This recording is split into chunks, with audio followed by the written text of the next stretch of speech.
A really huge portion of these study tips you'll get from professors and other people who want you to be better in school, and maybe that you'll find here on YouTube, are really basic. They'll tell you to sit up front in class, scan your textbooks instead of reading every single chapter, bring your cat to class to reduce stress, and so you get to meet the nice folks at Animal Control. And these tips, while they're good, they're really, really useful, they are basic. And maybe you're like me. You're a classical, detail-driven nerd. Like when I play fighting games, I want to learn all the frame data and every single moveset and all the matchups instead of just playing the game and having fun, quote unquote. So applying to study, I'm the same way, and I want to find really advanced tips, ways to sort of hack my learning, things that usually don't come up when you get your basic study tips. So to that end, maybe you're like me and want to get some advanced study tips, and I am happy to oblige. And in this video, I'm going to give you 8 of those advanced study tips. So let's get started. So the first tip is to use the Corson technique when asking professors for help. Now, Dale Corson was the 8th president of Cornell University. Yes, the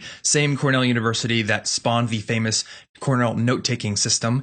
And he was also a chemistry professor, and he said that students in chemistry and other science and math programs often have to really work to crack problems one sentence at a time as they go through their textbooks or problem sets. But sometimes eventually you get to a point where you just can't crack the problem on your own and you need to ask for help, right? So you go to your professor, and what Dale Corson wants you to think about before you actually talk to your professor is pause and ask yourself, what is it that I don't understand? Like, truly, what is it that I don't understand?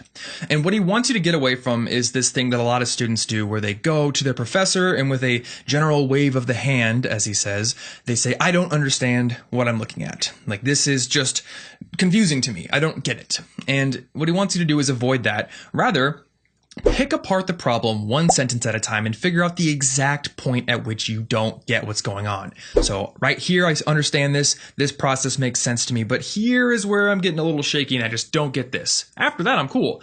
When you can pinpoint that, you're going to impress your professor with your preparation and the amount of effort you put into the problem. So you get some brownie points there, but you're also working to practice the art of recognizing confusion and following it down to its actual source. And this will help you immensely in all of your learning going forward. Tip number 2 is to learn facts quickly with a technique called spaced repetition. Now, spaced repetition is the art of studying things at increasingly bigger and bigger intervals of time, and it's a very efficient way to study, but it's also, it takes advantage of the way your brain works. And basically, spaced repetition is a system where you'll study something, and if you know that individual fact very well, you will not see it for quite a while. But the facts that you don't know well, you're going to see them more and more frequently. And the way that this works on a brain level is that you are trying to recall information. You're forcing your brain to pull it out at the closest time possible to when you are about to forget it. So your brain actually has to work as hard as it possibly can to recall this information, and it encodes it better. So it's more efficient and you can actually learn a lot faster. Now, the best way to take advantage of this is to use an SRS, or spaced repetition software, to do your studying for you instead of using index cards or something. Now, when I was studying Japanese, and I will be doing this again soon, I used one called WaniKani that was very, very efficient and helped me learn hundreds of kanji and Japanese vocab words. But there is actually a free and generalized one called Anki, and you can find it at ankisrs.net, where you can actually create your own card sets for any type of data that you think you would want to study with SRS, or you can actually find shared card decks from people who have already made things. So definitely check that out. I think the preparation aspect of making your own card decks is very useful, but simply going through and studying them using spaced repetition is usually going to be more efficient than using just typical linear flashcard study methods on paper. All right, tip number 3, and we're getting a little bit more advanced here. So this one is to try out the method of Loki for memorization. Now, the method of Loki goes back to the Greek and Roman times, and it is a memorization technique that has been used by memory champs for a long time. And it essentially takes advantage of your brain's ability to remember spatial information very well. It's all about visualization. And the classic way to do it is to associate certain sets of the set of data you're trying to memorize, certain groups of that, with different rooms of a house. So let me give you an example. This is the kanji for king in Japanese. And the pronunciation, the way that you say king in Japanese, is O. And O is kind of a It's really simple pronunciation. It doesn't really lend itself too well to mnemonics, which is a shame because mnemonics is a great way to learn kanji. Now, what if I wanted to adapt the method of Loki to learning this kanji along with lots of others? What does a king sit on? A throne, or as we could say, the toilet. And I am not averse to using 5-year-old humor here. And what do you say when you smell the toilet? Oh, yeah. Work with me here. Also, the kanji for king kind of looks like a towel rack, so I could associate king with the bathroom in a house. And if I really wanted to make this study technique useful for me, I would go into the bathroom and I would put up flashcards on the walls, and then I'd walk through my house and study this. Now, the method of Loki is kind of difficult to use. It's sort of an advanced technique, and usually you're going to be better off with SRS or mnemonics if you have a smaller set of data. But if you've got a lot to work with and nothing else has worked for you, it's something that you can try. Tip number 4 is to hack acrasia. So acrasia is a term that has been written about for centuries, and it goes back to Plato, and it's essentially a lack of command over oneself. And there's another even more complex term called picoeconomics, which talks about this hyperbolic discounting that we do. Essentially, we discount the value of a task the more it is delayed, the more the reward is pushed off into the future, which in short, means that we tend to procrastinate and do sort of fun things that don't really align with our values in the short term, and we avoid doing things that really do line up with our values because the reward is delayed. So the way you can hack acrasia, or sort of avoid becoming a victim to it, is twofold. One, use a commitment device. Bind yourself to getting your task done on time. And the way I do this is by using an app called Beeminder, which I've talked about before. I absolutely love Beeminder, and I've been using it to ensure that I publish 3 things a week for quite a while now. And if you look at my graph here, which I'll throw up, you can see that I have actually been publishing much more frequently than I was before, and it's largely because I use a commitment device to bind myself to do this. Now, another way that you can sort of hack acrasia, the second part of the fold, is to add a shorter term reward to completing a task. In the classic way, you've probably seen this image before, is to put gummy bears on your textbook, and as you read paragraphs, you allow yourself to eat them. But you can do all sorts of other things. Let yourself watch an episode of Game of Thrones once you finish an assignment.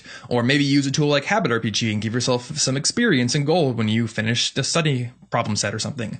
Just find a way to make sure that the only reward isn't that far off delayed one that causes acrasia. All right, tip number 5 is to improve the Pomodoro technique. And you may have heard of the Pomodoro technique. Everyone talks about it, but in case you haven't, it's simply a technique where you set a timer for about 25 minutes, classically, and then you work only on one task during that 25-minute session. And I think a lot of people do this, and it's very useful, but there are some areas for improvement that I don't think a lot of people take advantage of. So let me just rapid fire give them to you. So number 1, and I talked about how much I'm a fan of the Beeminder app. The Beeminder blog is also a good resource for productivity techniques and experiments. And one of the things that they talk about is this thing they do called talks. Well, a talk is essentially a Pomodoro session, except where they use about 45 minutes and then take 15-minute breaks instead of the classic 25-minute, 5-minute break structure. So the tip here is to experiment with the time intervals. Don't just set yourself to 25 minutes and assume that that's the only potential interval that you could study at. Find what works for you. And the other one is to put a piece of paper next to you during your Pomodoro session, and whenever anything comes up that distracts you, maybe a phone call or the urge to check Facebook or something, write it down. Now, this lets you do 2 things. 1, you can remember what the distraction was, and if it happened to be something urgent, you can take care of it during your break time. But 2, as you continue to do lots of Pomodoro sessions over months and months, you start to see what are the common problem points, what comes up a lot that distracts you, and then you can take steps to prevent these things. So maybe if it's your phone, you forget to put it in do not disturb mode. Well, you can do that now. If it's a certain website that you really want to visit because it's just so distracting and draws you in, then you can use an extension like Stay Focused on Chrome to block it during your study sessions. Very useful stuff. Tip number 6 is when learning new concepts, use both focused and diffused thinking. Now, this is a concept that I learned about in a book called Thinking in Numbers, and look at this guy, Magnus Carlsen. He is currently the #1 chess player in the world, but back in 2004, when he was just 13 years old, he played Garry Kasparov, who was considered the best chess player in the world a couple of decades ago, and who is often considered to be the best chess player of all time. He played Gary to a draw. And look at what he does from these screenshots here. During the match, he actually gets up and walks around, looks at other tables. And what he's doing, what the author of this book has pointed out, is he's using diffuse thinking. So focused thinking really takes advantage of your prefrontal cortex to focus on one specific set of data, one specific problem, and it really concentrates on that one thing. But it sort of doesn't let the rest of your brain become activated, and a lot of ideas come from different nodes of your brain connecting different completely unrelated ideas in new different ways, and that's the diffuse mode of thinking. So when you're learning something new, you want to use diffuse thinking so you can sort of grok it. You can sort of tie it to other nodes in your brain and understand it. If you only try to focus on the problem and do nothing else, you're going to have a lot harder time solving the problem. Now, focused thinking is very, very good for problems you already understand, for processes that you've gone through before. And that's why you want to use these two modes of thinking in combination. Now, tip number 7, and I've talked about this before in terms of textbooks, is to gauge your classes. And the specific area I want you to think about here is gauge the speed at which your professor moves and at which you're able to understand. So if your professor tends to go too fast and you can't really understand everything he's presenting, maybe he writes too fast and you can't take notes fast enough, or he just moves through the material too fast for you to really understand it and give it time to process in your brain, then you want to take some steps to mitigate that problem. And one thing you could do is read through the chapter before a lecture. Maybe if you have some material that outlines what's going to be in the lecture, you can sort of use that to look at the most relevant parts of the textbook and sort of prime your brain for the lecture. One other thing you can do if the class pace is just too fast, and I can't really emphasize this enough, is to simply ask your professor for help or ask questions in the middle of class. The professors are there to help you, and you should take advantage of that. And my 8th and final tip is to start your problem sets alone. So when I was a sophomore, I had a statistics class, and I actually had a partner, and she would come over to my dorm basically every time we had a homework assignment to do, and we would do it together. And I now realize that this isn't really the best strategy. Now, I got a pretty good grade in the class anyway, but going forward, I wouldn't do this again. And here's the reason why.